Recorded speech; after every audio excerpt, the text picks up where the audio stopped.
Welcome to 15 Minutes of Feminism, part of our On the Issues with Michelle Goodwin at Ms. Magazine platform. As you know, we're a show that reports, rebels, and we tell it just like it is. And you also know we count minutes in feminist terms. For this episode, we are collaborating once more with Supermajority and delving into their majority rules. And for this episode, we turn to Rule 5, concluding this important project that will stay alive on our social media platforms and on our website. We are diving into our government represents us. Now, that's a statement, it's affirmative, but for so many, it's a question. For so many, it is a hope. For so many, it is a dream deferred. You hear me, right? You know, as we think about suffrage, the 19th Amendment was something that was hard fought and not easily won. And we know that there was disenfranchisement even after the 19th Amendment. I've talked about Fannie Lou Hamer before on this program. The remarkable comments that just hit you in the gut as she reported about her experience trying to vote in Mississippi for a government that would represent her, being beaten by a guard and an inmate as punishment because she tried to vote. In Mississippi, a state where Black people were forced to guess how many bubbles on a bar of soap or jelly beans in a jar in order to be able to vote. And so when we're thinking about Rule 5, our government represents us, what does that mean? During the 2022 midterm elections, women voters across the United States certainly made their voices heard, demanding that safe reproductive health care access was important. These women voters cared also about the economy. They cared about housing. They cared about the environment. It's probably why they also cared about reproductive rights and really showed how important these matters were to them, were to their kids, were to their families.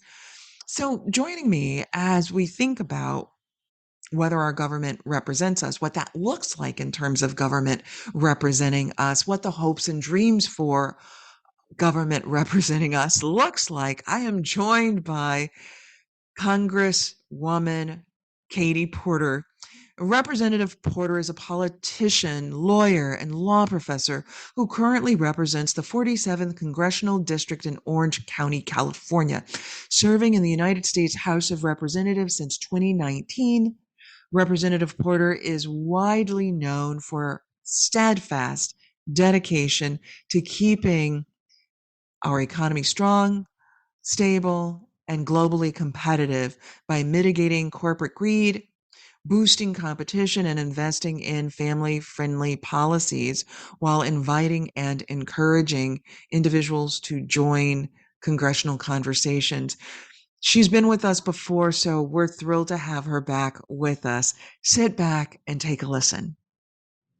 Representative Porter, it is so wonderful to be back with you. Thank you so very much for joining us for this very special episode where we actually conclude our 5-part series, Supermajority, Majority Rules.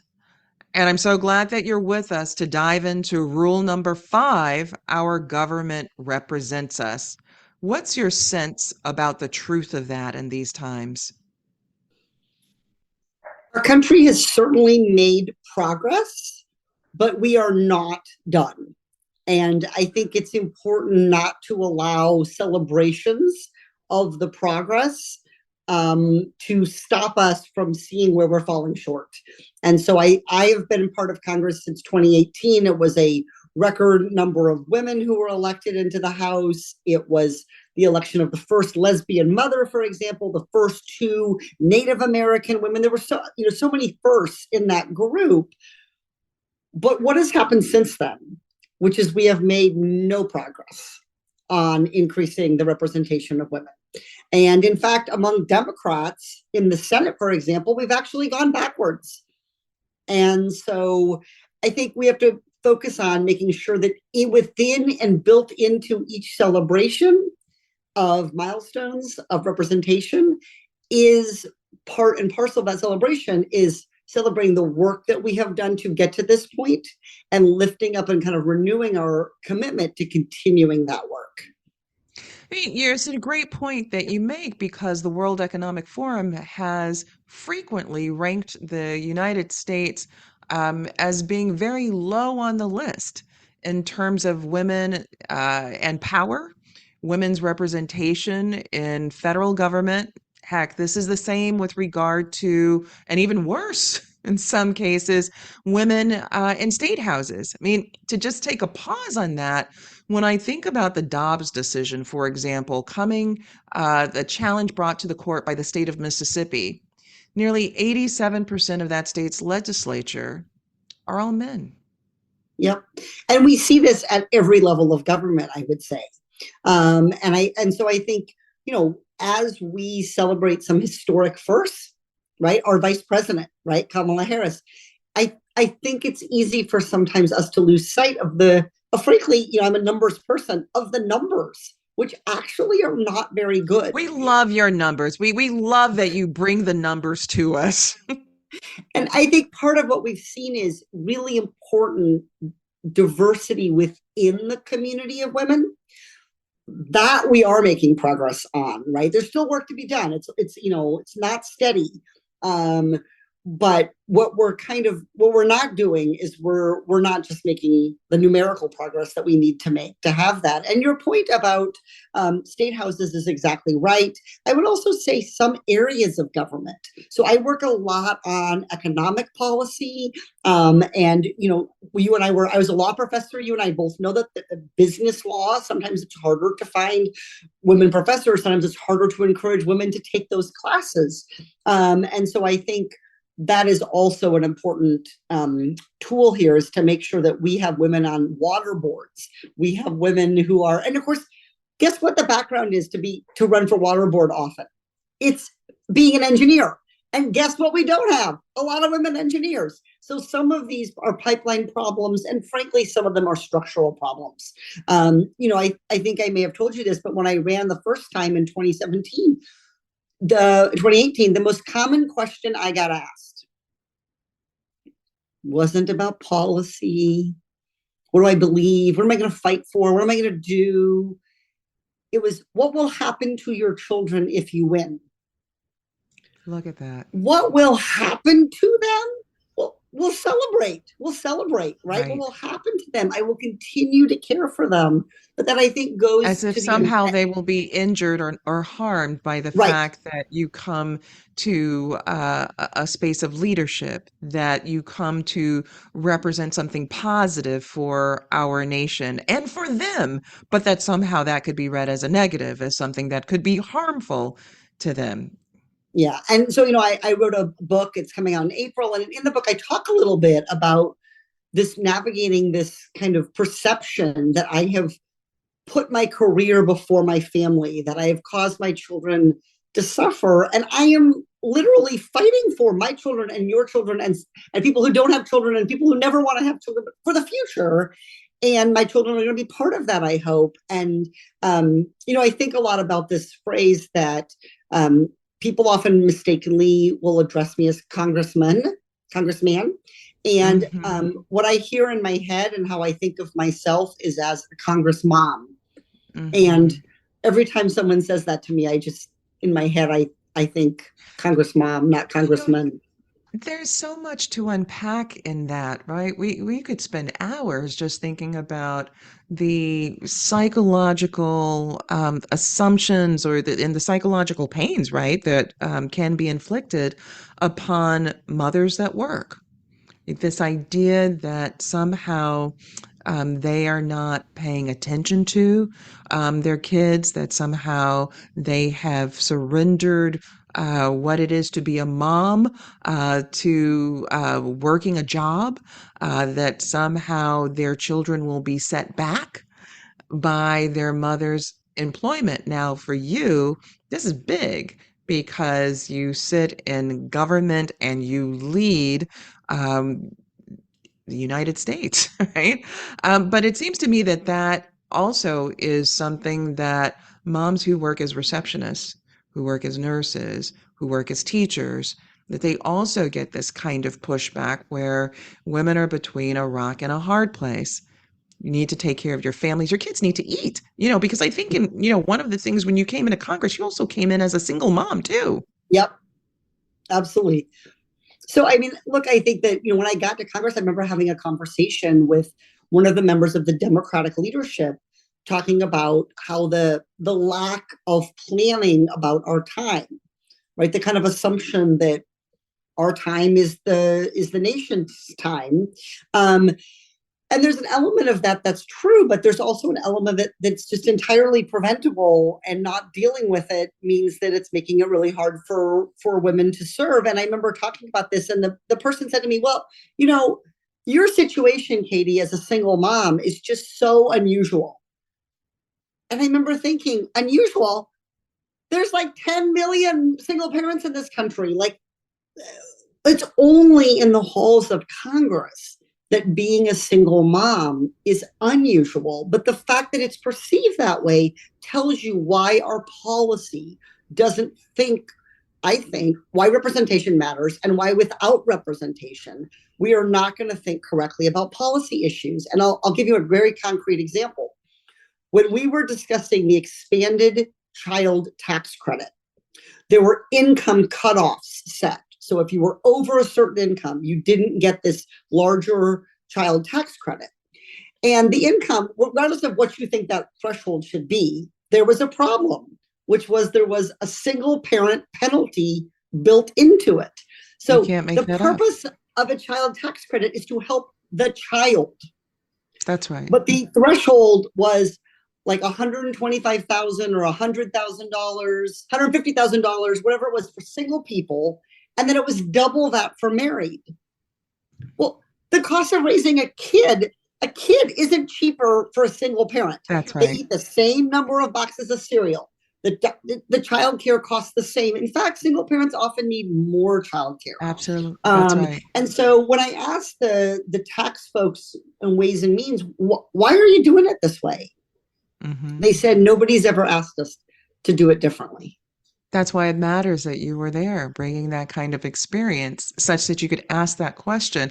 Well, and also with your personality, that you would also be a person who would ask that question. That seems a part of just what it is that um, people in your district have come to expect, and Americans more broadly. So I want to switch bases just a little bit to ask you about how the 2022 midterms were a historical step towards creating a government, or were they the 2022 midterms towards creating a government that is truly representative of women? And I think that, there could be an answer that's on both sides of that, that on one hand, we saw steps forward because women voters came out making very clear that reproductive freedom matters. And yet at the same time, we still don't have a fully representative government. Yeah, I think that's a great question. And, I think one of the things that we grappled with in the election was how to create a positive agenda for women voters.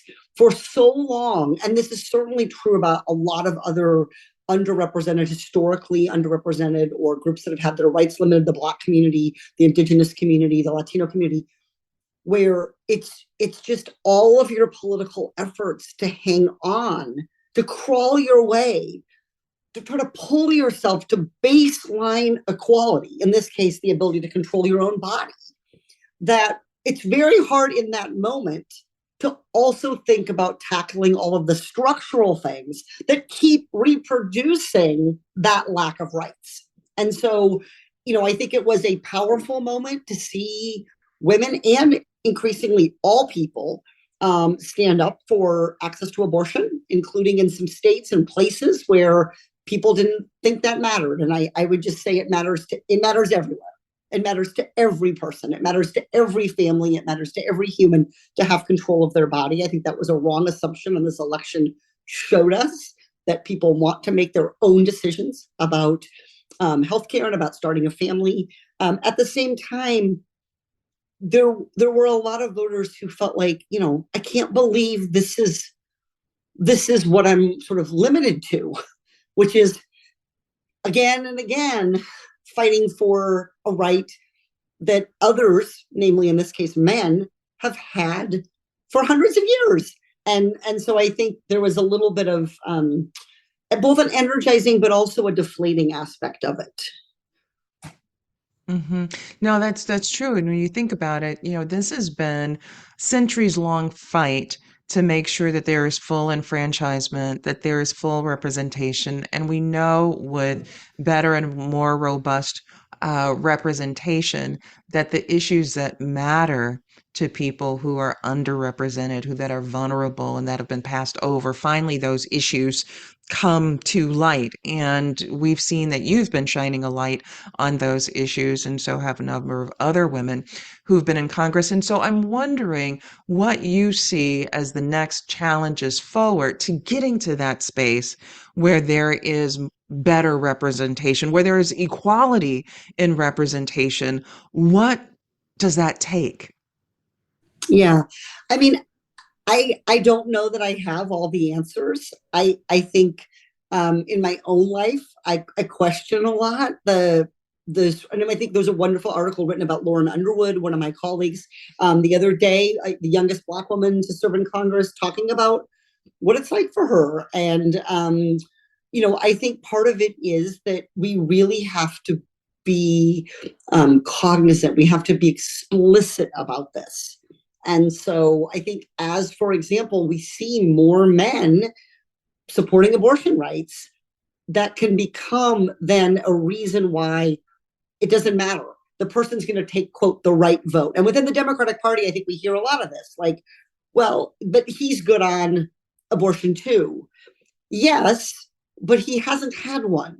He hasn't faced the personal kind of loss and risk of it, of losing those rights. It's different, and so I think we have to do that work. I think the expansion of voting rights that we have seen, and I mean here by I say voting rights, I mean really how people vote.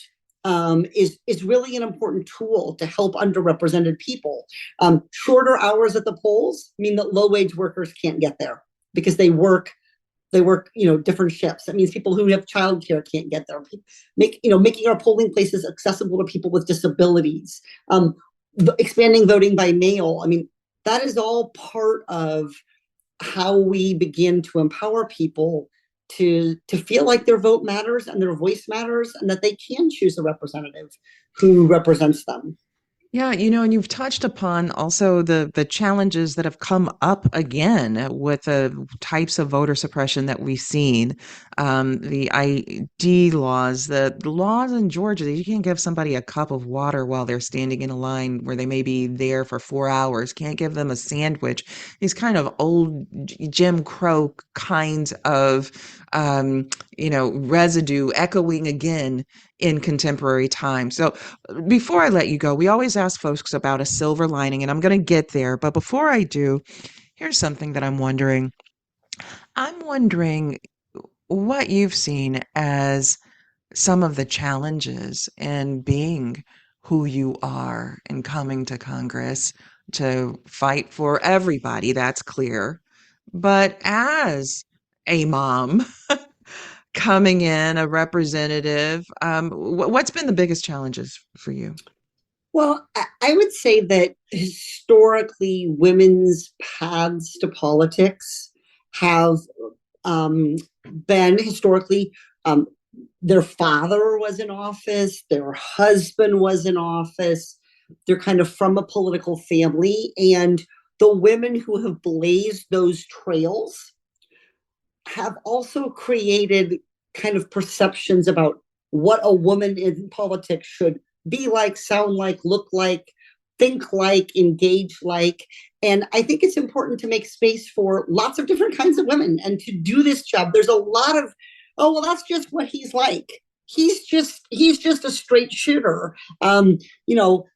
He's just really direct. He gets to the point. Like all of these different things that we hear, and then how they get applied to women. So I think, those navigating those assumptions about how to be a woman in political office, they are still very, very present. And I think they apply in different ways for women of color, and for younger women, and for women who just don't fit into whatever has historically been the path, which is very frequently, by the way, not only do you have a male family member in politics, but also that you start and embark upon this when your children are, quote, the appropriate age. And I would just say there is no appropriate age. Like, we need people who are thinking about having families, women who don't want to have families, women who have little kids and big kids and grown kids and grandkids. And that is the fabric of American society. And, people say, well, it would be easier if you'd waited. And I guess easy isn't the task, right? The task is full representation. I think about all of the struggles that we have seen people go through historically in this country to fight for the right to vote. And it's not supposed to be easy. It's not, it should be easy, but it's not. The fact that it's not easy doesn't mean you stop doing it. And I think that's important for us to hold close to ourselves at this time. I think probably a lot of our listeners right now are probably nodding their heads as they hear this and probably feeling something deep in their heart and their guts, given what you've expressed, because we've seen it on the right and the left, that sort of pattern of Liz Cheney and her father. We've seen that with Secretary Hillary Clinton. I mean, others. I mean, it's left and right folks that we've seen, and this idea that there is a one pattern for women, whereas men can have many different patterns, where men can be innovative, direct, and all of these things, but women are, there's no room except to say that it's inappropriate when a woman wants to speak with clarity, right? And those kinds of stereotypes still sting. Those kinds of stigmas still sting. I mean, even though, folks get over it or act as if they do, I think it's important to point them out. The fact that there are women who are held to a different kind of standard, even amongst a community of women. I think that just a lot of people probably nodding right now. So, Representative Porter, Congress Mom Porter, we ask our guests about a silver lining. And in light of these times where, we've seen reproductive freedom yanked through the Dobbs decision, the Supreme Court overturning Roe v. Wade and Planned Parenthood v. Casey. This year, affirmative action is also on the docket at the Supreme Court. Justice Kagan has said that there's been a weaponization of the First Amendment so that all other rights that we know may become vulnerable to individuals saying, well, I have a religious right to be able to discriminate against you and limit all others of your rights, save perhaps for the Second Amendment. In light of all of that, which it seems so dark and challenging it is for our society, what do you see as potentially a silver lining coming forward? Yeah, I think with regard particularly to Dobbs and this moment in which abortion is under attack and frankly the rights have been lost already in many places, is I think the silver lining here is that we are now able to build a coalition of people who support abortion that is other than self-identified women, right? So we're asking in this moment for all Americans to stand up and fight for people's freedom. And when you look at the amazing work that was done leading up into Roe and those fights, this was a women's issue. We've all heard this, right? I get so tired of this, like women's issue. And I think what we're seeing now, and what I saw certainly knocking doors and having conversations, was a really delightful, growing voice among men who are able to say the word abortion, men who are able to say abortion rights matter. And I think that ultimately, if we can harness this moment and the political power to get our rights back, gives us a better, firmer foundation to preserve them going forward. Representative Katie Porter, I thank you for joining us for this very special episode in our collaboration with Supermajority. Thank you so much. Thank you. Guests and listeners, that's it for today's episode of On the Issues with Michelle Goodwin at Ms. Magazine. I want to thank each of you for tuning in for the full story and engaging with us. We hope you'll join us again for our next episode where we'll be reporting, rebelling, and telling it just like it is. For more information about what we discussed today, head to MsMagazine.com and be sure to subscribe. And if you believe, as we do, that women's voices matter, that equality for all persons cannot be delayed, and that rebuilding America and being unbought and unbossed and reclaiming our time are important, then be sure to rate, review, and subscribe to On the Issues with Michelle Goodwin at Ms. Magazine in Apple Podcasts, Spotify, iHeartRadio, Google Podcasts, Stitcher, wherever it is that you receive your podcast. We are ad-free and reader-supported.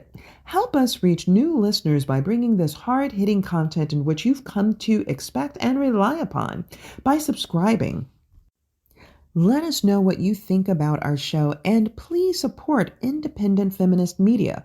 Look for us at MsMagazine.com for new content and special episode updates. And if you want to reach us, please do so. Email us at ontheissues@MsMagazine.com. We do read our mail.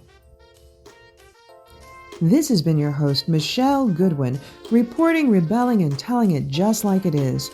On the Issues with Michelle Goodwin is a Ms. Magazine joint production. Michelle Goodwin and Kathy Spiller are our executive producers. Our producers for this episode are Roxy Zoll, Oliver Hogg, and also Allison Whelan. Our social media content producer is Sophia Panagrahi. The creative vision behind our work includes art and design by Brandy Phipps, editing by Will Alvarez and Natalie Holland, and music by Chris J. Lee.